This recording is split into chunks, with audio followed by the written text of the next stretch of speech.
Alright y'all, welcome back to another video. Today is the Drivers and Constructors Championship ahead of the Azerbaijan Grand Prix on September 21st. And here's a look at the Drivers Championship. Oscar Piastri still leads. He went into the Italian Grand Prix 34 points ahead.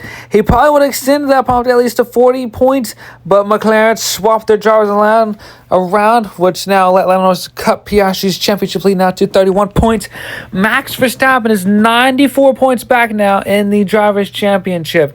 But don't count out George Russell and Charles Leclerc for P3, as they are still in contention to take P3 from Max Verstappen. Now, Hamilton is out of contention for P3, and look at Alex Albon. He was able to leap Kimi Antonelli for P7, so now Antonelli is now P8. Albon's P7. Isaac Hadjar still runs 9th, ahead of Nico Hulkenberg by 2 points. Hulkenberg runs 10th.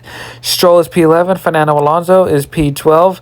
Ocon 13th with Gasly in 14th. He and Liam Lawson are still tied on 20 points for P14. Then it's Bortoleto and Ollie Behrman and Carlos Sainz, after their little tangle in Monza just 2 weeks ago, last time out, are tied on 16 points with Yuki Tsunoda P19. And then, of course, we have Franco Colapinto still with no points with Jack Doohan. Like I said, Jack Doohan was sacked due to the crashes and not being able to outperform his team of Pierre Gasly. So that's why he was sacked after the Miami Grand Prix.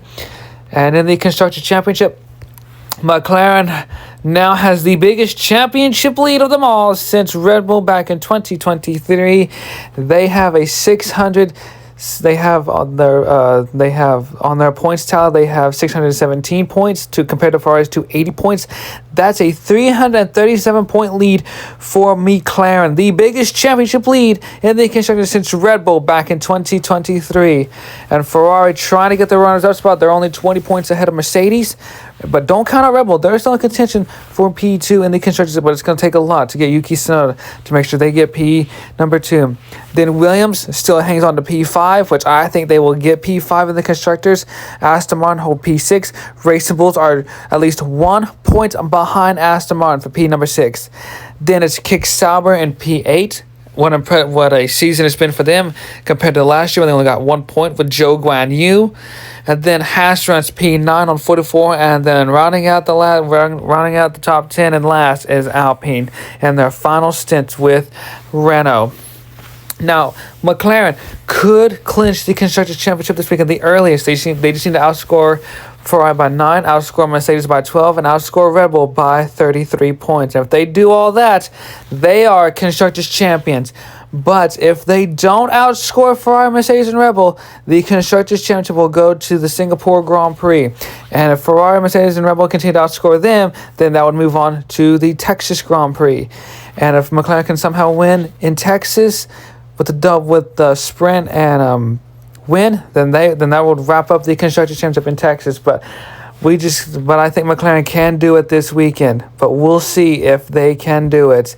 Can Ferrari get the runners-up spot? Can Mercedes continue to cut down Ferrari's second place 20-point lead for second place in the Constructors' Championship? Can Aston Martin hang on to P number 5 or P6? And can Williams hang on to P5? And will Alpine finish last?